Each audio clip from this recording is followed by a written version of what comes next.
जी तो dear students, our today's topic is sociolinguistics. Sociolinguistics क्या होती है और इसका स्कोप क्या है, ये हम अपने आज के लेक्चर में पढ़ेंगे। सोशियोलिंग्विस्टिक्स से पहले बच्चे हम ये आएंगे कि लैंग्वेज क्या होती है, लैंग्वेज किसे कहते हैं। आपको पता है कि sociolinguistics is a branch of linguistics. बुनियादी तौर पर जिस तरह बाकी ब्रांचेस हैं लिंग्विस्टिक्स की, उसी तरह सोशियोलिंग्विस्टिक्स भी एक ब्रांच है। अब सोशियोलिंग्विस्टिक्स है क्या बच्चे, उससे पहले हम आते हैं कि लैंग्वेज क्या चीज है। आपको पता है language is a means of communication, language is a social entity. आप पढ़ चुके कि लैंग्वेज क्या है, मीन्स ऑफ कम्युनिकेशन है। अब जब भी हम कम्युनिकेट करते हैं तो we communicate with the people, हम दूसरों से कम्युनिकेट करते हैं, आइदर वन पर्सन और मोर देन वन पर्सन। या हम एक आदमी से बात कर रहे होते हैं या हम एक से ज्यादा लोगों से बात कर रहे होते हैं। तो इससे ये हमें पता चला कि language and people are interrelated to each other and people are representative of the society. So language and society are interrelated to each other. तो फिर हम कह सकते हैं कि लैंग्वेज और सोसाइटी बुनियादी तौर पर क्या है, एक दूसरे से इंटर रिलेटेड है। इसी को हम बच्चे क्या कहते हैं, सोशियोलिंग्विस्टिक्स कहते हैं। The study of language with relation to society. Sociolinguistics is the study of language with relation to society. जब हम लैंग्वेज को सोसाइटी के रिलेशन में पढ़ते हैं तो फिर बच्चे हम बेसिकली क्या कह रहे होते हैं, सोशियोलिंग्विस्टिक्स को स्टडी कर रहे होते हैं। अब सोशियोलिंग्विस्टिक्स में हम बात करेंगे कि जो लैंग्वेज है वो कौन सा काम करती है। एक तो कम्युनिकेशन का काम आपने कहा कि करती है, और दूसरी बात हम क्या कह रहे हैं कि लैंग्वेज रिलेशनशिप्स एस्टैब्लिश भी करती है और रिलेशनशिप्स मेंटेन भी करती है। तो ये भी आप क्या कह रहे हैं, आप सोसाइटी की बात कर रहे हैं, the role of language within the society. तो जब आप इस तरह पढ़ते हैं बुनियादी तौर पर बच्चे, तो ये हमारे पास क्या कहलाती है, sociolinguistics, study of language in relation to society. और Delheim's call it socially constituent language, socially constituted language. आप इसे ये भी कह सकते हैं, a blend of sociology and linguistics. Linguistics और सोशियोलॉजी का जो ब्लेंड है वो बुनियादी तौर पर क्या कहलाता है, सोशियोलिंग्विस्टिक्स कहलाता है। It also referred to as sociology of language. बच्चे सोशियोलिंग्विस्टिक्स और सोशियोलॉजी ऑफ लैंग्वेज में थोड़ा सा फर्क है। सोशियोलिंग्विस्टिक्स हमारे पास क्या है, study of language with relation to society, जबकि सोशियोलॉजी ऑफ लैंग्वेज है study of society in relation to language. तो सोशियोलिंग्विस्टिक्स जो है ये स्टडी ऑफ लैंग्वेज है, ये क्लियर करना है, स्टडी ऑफ लैंग्वेज है, जबकि सोशियोलॉजी ऑफ लैंग्वेज जो है वो स्टडी ऑफ सोसाइटी है। तो हम बात कर रहे हैं सोशियोलिंग्विस्टिक्स की। तो हम एक नतीजे पे पहुंचे कि sociolinguistics is basically the study of the scientific study of language with relation to society, how language is used in the society by the people, and definitely different people speak different languages. The language of an ordinary person or a worker is different from a language of a teacher. आपको पता है कि एक आम आदमी की जो language है वो एक टीचर की लैंग्वेज से डिफरेंट है। एक टीचर की जो लैंग्वेज है it is different from the language of a doctor, and at the same time the language of a lawyer is different from both of the teacher and the doctor. तो society में जो language है वो different people different types of language use करते हैं। वो उनके class को, उनकी एजुकेशन को, उनके जेंडर को, उनकी जॉब को, उनके बिलीफ्स को, उनकी लाइक्स और डिसलाइक्स को उनकी लैंग्वेज ही शो करती है। तो अब हम बच्चे इसको जरा डिटेल में पढ़ते हैं सोशियो लिंग्विस्टिक्स में। Scope and utility of socio linguistics, इसका स्कोप क्या है?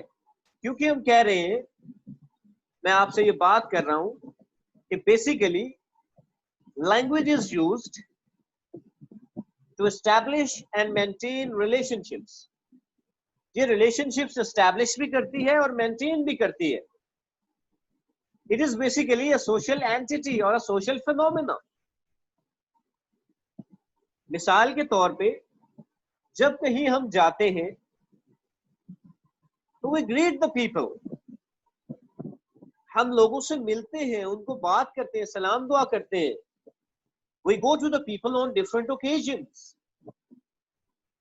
at festivals, at celebrations, at entertainment, and at the same time at funerals, at the losses, for condolences। ये सारे काम हम करते हैं। और अगर हम ऐसे मौकों पे लैंग्वेज को यूज नहीं करते या हम ऐसे मौकों पे नहीं जाते तो वो relationships are basically restricted, or it can be changed, or it can be destroyed। Relationship हमारा बदल जाता है या फिर तबाह हो जाता है।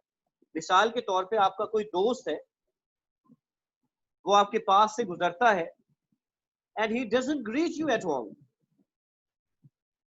you think in your mind in a negative way, you think whether there is any problem। तो लैंग्वेज जो है ये रिलेशनशिप मेंटेन करती है। ये हमारी पहली इसकी बात है कि रिलेशनशिप मेंटेन करती है और एस्टैब्लिश करती है। तो फ्रेंड है, लेकिन फिर इसके बावजूद नेगेटिव आइडिया हमारे ज़हन में आ गया। We are thinking that he may be angry. Have I done anything wrong to him? What is the problem? Is he worried? Was he any sort of hurry? What was the real issue? And in the same way, I am talking about meeting the people at different occasions, at the festivals, at the celebrations, and similarly at the losses and at the different issues, different problems। And whenever we meet people, we use the related language, and that helps in maintaining our relationship। तो language का जो basic एक purpose है, और इसी को हम किसके अंदर पढ़ते हैं? सोशियो लिंग्विस्टिक्स के अंदर पढ़ते हैं कि ये हमारे रिलेशनशिप्स को मेंटेन करता है, एस्टैब्लिश करता है। नेक्स्ट बच्चे हमारी बात है, when a person use language, when a speaker uses language, it tells about their relationship with reference to the society also। As we were saying, we take the same point back, we also know whether a person is speaking to an employee or a friend or a relative or a stranger। जब कभी एक बंदा कोई बात करता है तो ही हमें पता चलता है कि he is talking to which relation, what kind of relation he has with that person। क्या वो उसका मुलाजिम है, क्या वो उसका कोई फैमिली रिलेशन है, क्या वो कोई स्ट्रेंजर है, क्या वो कोई फ्रेंड है। That is basically known upon the use of language in formal or informal way। So the language tells us about the relationships of the people,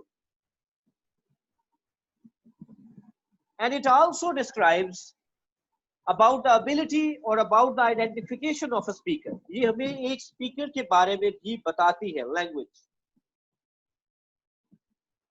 हज़रत अली रज़ी अल्लाह तआला अन्हु का बड़ा खूबसूरत कौल है कि बोलो ताकि तुम पहचाने जाओ। The language of a vendor is different from a language of a teacher. एक फेरी वाले की जुबान कभी भी एक टीचर की तरह नहीं हो सकती. एक ड्राइवर की जुबान एक एजुकेटेड पर्सन की तरह नहीं हो सकती. So this use of language basically tells about the speaker, speaker's class, speaker's job, speaker's personality and position in the society. इससे आपको सोसाइटी में उस स्पीकर के बारे में आइडेंटिफिकेशन होती है कि what is his role in the society, उसका रोल क्या है और किस रोल के तहत he is using that language.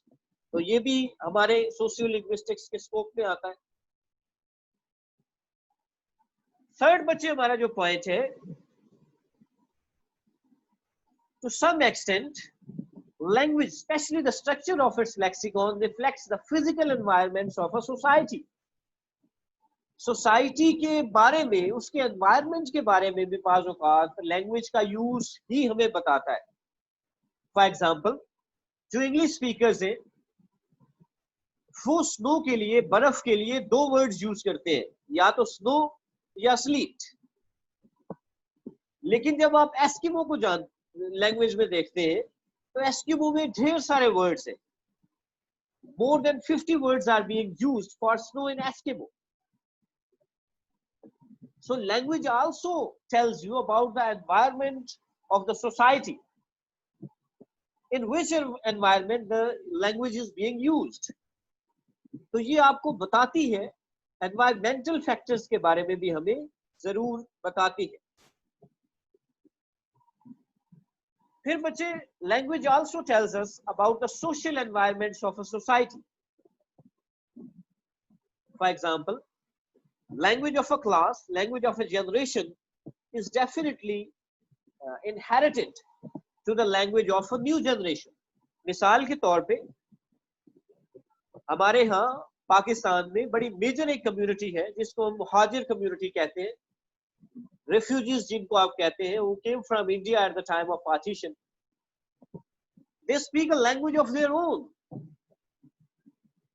and it is inherited from one generation to the next generation. एक नस्ल से दूसरी नस्ल के बारे में ये बताती, inherit की जाती है.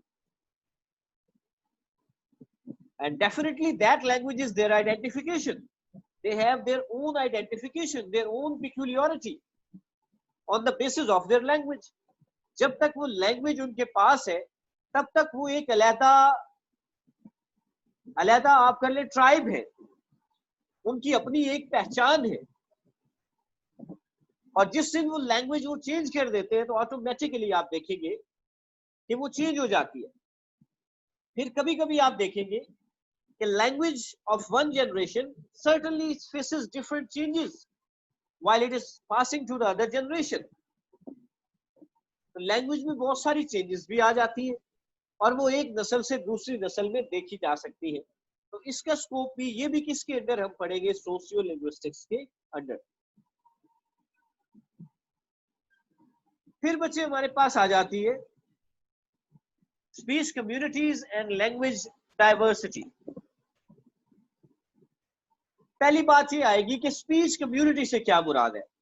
What is a speech community? इससे मुराद वो ग्रुप ऑफ पीपल है जो इस पर्टिकुलर लैंग्वेज को यूज करते हैं या इस वैरायटी ऑफ लैंग्वेज को यूज करते हैं. जैसे अभी मैंने आपको बताया कि हमारे यहाँ जो रेफ्यूजीज आए या जो मुहाजिर कम्युनिटी थी, they use the language of their own. So they are a speech community. At the same time, the Pashtun are also, the speakers of Pashto are a speech community.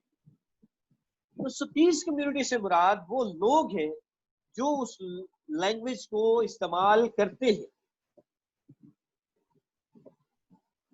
Characteristics हम देख लेते हैं कि speech community की क्या क्या characteristics हैं. They speak the same language or dialect. Dialect हम आगे देखते हैं कि dialect से क्या मुराद है. The members of the group must interact linguistically with other members of the community. इसलिए linguistically communicate करेंगे तो ही speech community होगी. they may share similar attitude towards linguistic norms. मैंने फील किया है कि ये जो सिख होते हैं जब ये इंग्लैंड में भी एक दूसरे से मिलते हैं तो पंजाबी में बात करते हैं, पठान दुनिया में कहीं भी एक दूसरे से मिलते हैं पश्तो में बात करते हैं. It means they realize that they belong to a speech community and they have the same speech community. This is the concept of speech community. अब हम आते हैं बच्चे लैंग्वेज वैरायटी की. अभी हम बात कर रहे थे कि लैंग्वेज डायलेक्ट की हम बात कर रहे थे. आप देखिए पंजाबी स्पीकर मैं भी हूं, आप भी हैं. एक डायलेक्ट है जो मैं बोलता हूं, एक डायलेक्ट है जो जंग वाले बोलते हैं, एक पंजाबी का डायलेक्ट है जो आप देखें कि लाहौर वाले बोलते हैं, एक है जो हमारे पास फैसलाबाद वाले बोलते हैं, और एक डायलेक्ट है जो हमारे पास थल वाले बोलते हैं. तो आप देखिए the same language has been used in a different way. एक लैंग्वेज जो है वो कई अंदाजों से बोली जा रही है. इसको बेसिकली हम क्या कहते हैं? डायलेक्ट कहते हैं. तो डायलेक्ट जो है ये वेरी कर सकता है. डायलेक्ट डिफरेंट टाइप्स के होते हैं. रीजनल डायलेक्ट होते हैं, एथनिक डायलेक्ट होते हैं. ठीक है, ये हम आगे इसकी बात करते हैं. तो लैंग्वेज वैरायटी या स्पीच वैरायटी से मुराद क्या है? Speech variety or language variety refers to any distinguishable form of speech used by a speaker or a group of speakers. अब हम इसमें देखते हैं जी. स्पीच वैरायटी जो है बच्चे वो बुनियादी तौर पर उसकी प्रोनाउंसिएशन, उसकी सिंटैक्स एंड उसकी वोकैबुलरी के मुताबिक होगी, उसको डिस्टिंग्विश करेगी. किस हिसाब से? उसकी प्रोनाउंसिएशन के हिसाब से, उसकी यूज ऑफ ग्रामर के हिसाब से और वोकैबुलरी के हिसाब से. हम इसको इस चार्ट के थ्रू देखते हैं. वैरायटीज ऑफ लैंग्वेज में देखें बच्चे हमारे पास है स्टैंडर्ड लैंग्वेज. स्टैंडर्ड जो किसी भी नेटिव स्पीकर की लैंग्वेज होगी जिसको हम फॉलो करने की कोशिश करते हैं, बाद में डिटेल पे आते हैं. डायलेक्ट जो अभी हम बात कर रहे थे रीजनल हो सकता है, एथनिक हो सकता है. रजिस्टर, पिटगिन. पिटगिन एक न्यू वर्ड शायद आपके लिए होगा. Pidgin. Creole. Creole. Gender, language and gender है. Language of a woman is definitely different from a language of a man. Language and age है. तो ये हमारी बेसिक वैरायटीज है. उसमें फिर देखिए बच्चे ये एरो में लेके जा रहा हूं. डायलेक्ट को हमने फर्दर डिवाइड किया है. Regional dialect, social dialect, idiolect. ये तो पर्सनल है, किसी भी स्पीकर का जो इंडिविजुअल डायलेक्ट होगा वो इडियोलेक्ट कहलाएगा. एथनिक डायलेक्ट, तो इसको हम अब देखते हैं कि इससे हमारी क्या मुराद. पहले हम बेटा जी आते हैं कि what is standard language. Standard language से मुराद वो लैंग्वेज है जो बेसिकली नेटिव स्पीकर्स यूज करते हैं. जैसे इंग्लिश है तो जो हमारे ब्रिटिश स्पीकर्स यूज करते हैं वो जो लैंग्वेज होगी वो बुनियादी तौर पर क्या है? Standard language. या दूसरी सेंस में हम कहेंगे कि वो लैंग्वेज जो गवर्नमेंट डॉक्यूमेंट्स में इस्तेमाल होती है, जो न्यूज मीडिया यूज करता है, जो हम लिटरेचर में या सिलेबस में अपने बच्चों को पढ़ाते हैं, वो लैंग्वेज कौन सी कहलाती है? Standard language. Standard language or standard variety is the variety of a language which has the highest status in a community or a nation and which is usually based on the speech and writing of educated native speakers of the language. Native speakers of the language. जो native speakers language use करेंगे वो language basically बेटा जी क्या होगी? Standard language.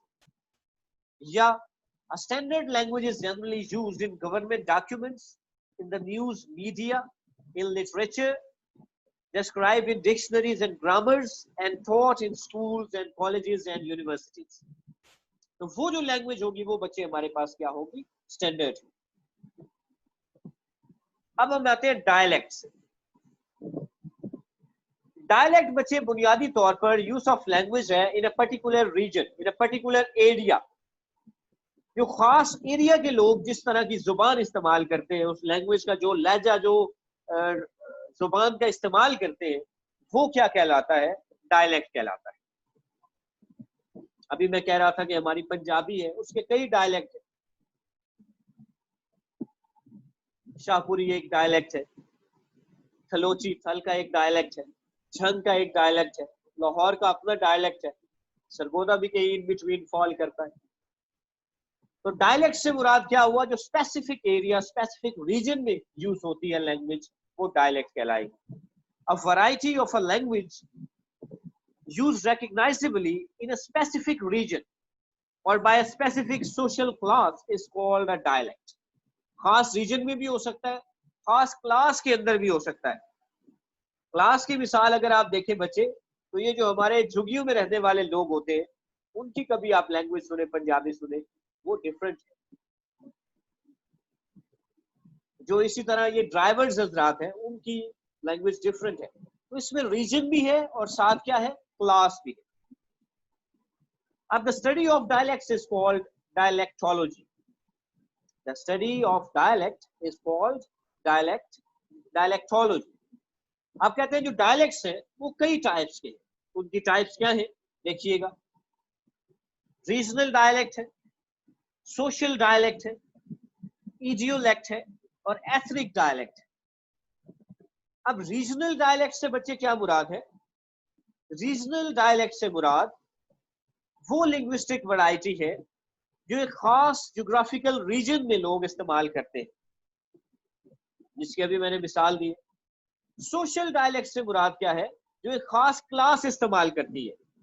Elite class की language और poor class की language में बहुत ही ज्यादा डिफरेंस होता है।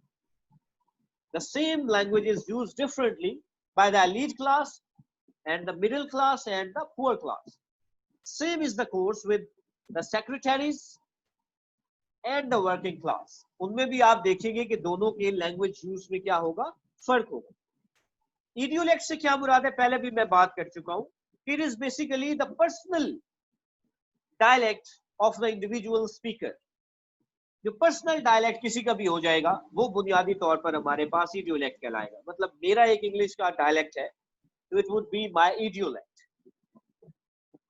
Ethnic dialect is basically on the basis of class, especially the class who are the deprived class, जिसे आप कहते हैं on the basis of racial differences.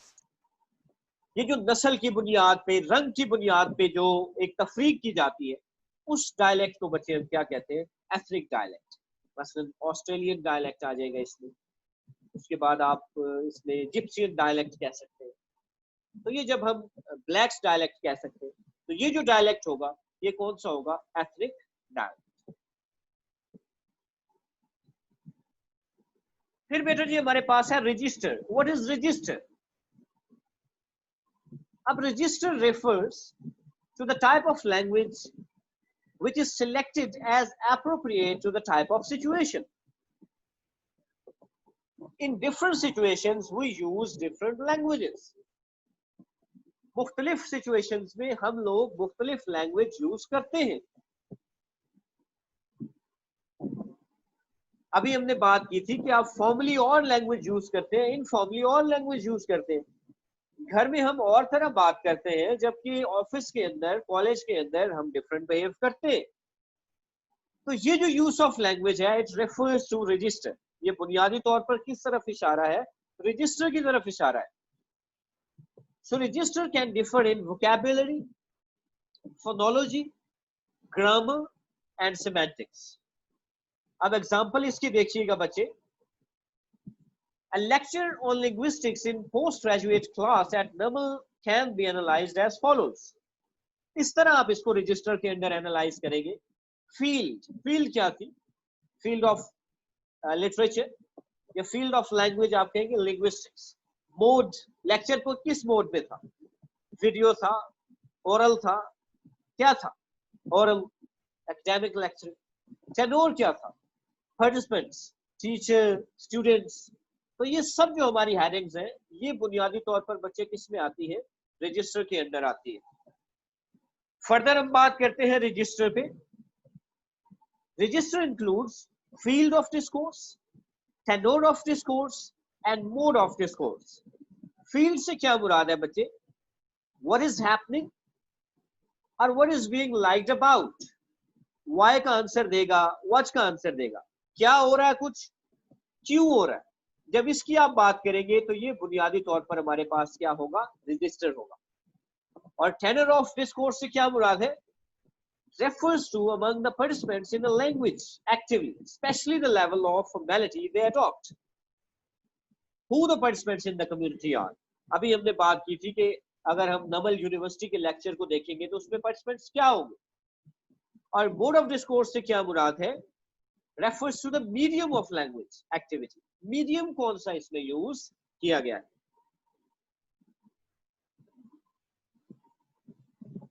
Next बेटा जी हमारे पास है लैंग्वेज एंड जेंडर। आपको पता है the language of a woman is different from that of the man. कोई शक नहीं इसमें कि जो लैंग्वेज हम मर्द यूज करते हैं, खवातीन उससे डिफरेंट लैंग्वेज यूज करती है। और हर कम्युनिटी के अंदर ऐसा ही होता है कि gender plays its own role in the use of language. Age certainly has its own effect on the language. The language of a child is different from the language of a mature person. दोनों की languages में बहुत ही ज्यादा फर्क होता है। The language of older generation certainly varies from the language of younger generation. हो सकता है कि जो उर्दू की मैं मिसाल देता हूँ कि जो एल्डर जनरेशन है वो आपके सिवा बात ना करती हो, आप आए, आप खाएं, आप पानी पिए, आप बैठे। और आजकल हम क्या है, तुम तू पे आ गए, तू बैठ, तू खा, तू कर। So definitely the age has its own impact on the language. Then there is Pidgin and Creole. ये हमारा टॉपिक बड़ा दिलचस्प है, पिडगिन। पिडगिन भी बच्चे हमारे पास लैंग्वेज वैरायटी है। और पिडगिन से मुराद क्या है, ये बुनियादी तौर पर वो वैरायटी ऑफ लैंग्वेज है जो कि किसी भी स्पीच कम्युनिटी की नेटिव लैंग्वेज नहीं है, बल्कि आपस में राबते की एक जुबान है। एक दूसरे से कंटेक्ट करने के लिए जो जुबान वजूद में आ जाती है वो क्या कहलाती है, पिडगिन। फॉर एग्जाम्पल मैं इंडोनेशिया चला जाता हूँ और उनकी जुबान नहीं मुझे पता, मेरी जुबान उनको नहीं पता, लेकिन किसी न किसी तरह मैं उनको टूटी फूटी उनकी जुबान में अपनी बात समझा लेता हूँ और वो मुझे बात समझा लेते हैं। और ये वर्कर्स के साथ अगर काम जारी रहता है तो वो जो न्यू किस्म की एक लैंग्वेज होगी जो हम उस वक्त यूज कर रहे हैं, जो वैरायटी है उसकी, वो क्या कहलाएगी, पिडगिन। Pidgin is a variety of language that is not a native language of anyone, but is learned on context situations such as trading. Context situation में आप वो सीख जाते हैं। The process by which a Pidgin develops is called Pidginization. वो process जिसमें ये language develop हो जाती है वो क्या कहलाती है, Pidginization. A Pidgin is usually based on one language, though it soon takes on the substance of other languages. Pidgin आप तो अपनी तरफ से बात समझा रहे हैं, लेकिन आपकी जुबान भी इन्वॉल्व है, दूसरे की जुबान भी कुछ न कुछ उसमें इन्वॉल्व है, किसी न किसी तरह वो इन्वॉल्व होती है। When a Pidgin develops beyond its role as a trade language and becomes the first language of a social community, it becomes a Creole. अब हम क्रियोल की बात करें, यही पिडगिन जब आहिस्ता आहिस्ता किसी एक पूरी कम्युनिटी की फर्स्ट लैंग्वेज बन जाती है। अब वो लैंग्वेज ऑफ कम्युनिकेशन नहीं रही, सिर्फ वहां पे कंटेक्ट की सिचुएशन में नहीं रही, बल्कि फर्स्ट लैंग्वेज के तौर पे वो उसे अडॉप्ट कर लेते हैं, तो वही लैंग्वेज जो पिडगिन थी वो अब क्या बन जाती है बच्चे, क्रियोल। और ये जो प्रोसेस है जिसमें क्रियोल डेवलप होती है, पिडगिन जो क्रियोल तक जाती है, उस प्रोसेस को क्या कहते हैं, क्रियोलाइजेशन। और कहते हैं कि once a Creole is in existence, it may continue almost without change, as appears to be the case in Haitian Creole. बाजुकात ये कंटिन्यू रहती है, कोई इसमें चेंज नहीं आती, वैसे ही चलती रहती है क्रियोल फर्स्ट लैंग्वेज के तौर पे। उसको क्या कह रहे हैं? हेटियन क्रियोल। दूसरा, आहिस्ता आहिस्ता क्या हो जाता है? इट बिकम्स एक्सटिंक्ट, खत्म हो जाती है। Third, it evolves further into a normal language. Aahista Aahista इससे भी बेहतर लैंग्वेज बन जाती है, क्रियोल से भी आगे चली जाती। Gradually merge with the base language through decreolisation, और फिर जो बेस लैंग्वेज थी उसमें आके मिल जाती है। A process by which a Creole becomes more like the standard language form which most of its vocabulary comes. तो जब एक पिटगन एक क्रियोल बनती है तो उसको हम क्या कहते थे? क्रियोलाइजेशन। लेकिन जब एक क्रियोल आहिस्ता आहिस्ता डेवलप होते होते एक स्टैंडर्ड लैंग्वेज बन जाती है, उसको हम कहते हैं डीक्रियोलाइजेशन। तो ये बच्चे हमारा आज का टॉपिक था, जिसमें हमने लैंग्वेज को, सोशियो लिंग्विस्टिक्स को डिस्कस किया कि सोशियो लिंग्विस्टिक्स क्या है, सोसाइटी प्लस लिंग्विस्टिक्स, इसका स्कोप क्या है, और स्कोप के बाद हमने डिस्कस किया कि इसकी जो डिफरेंट लैंग्वेज वैरायटीज है वो क्या है, या इसकी बेसिक टर्म्स क्या है। और हमने लैंग्वेज वैरायटीज के अंदर डायलेक्ट को, रजिस्टर को, उसके बाद लैंग्वेज एंड जेंडर को, लैंग्वेज एंड एज को, और उसके बाद पिडगिन एंड क्रियोल को, इन तमाम चीजों को डिस्कस किया है। I hope so that you people would have understood this lecture in a very better understandable way.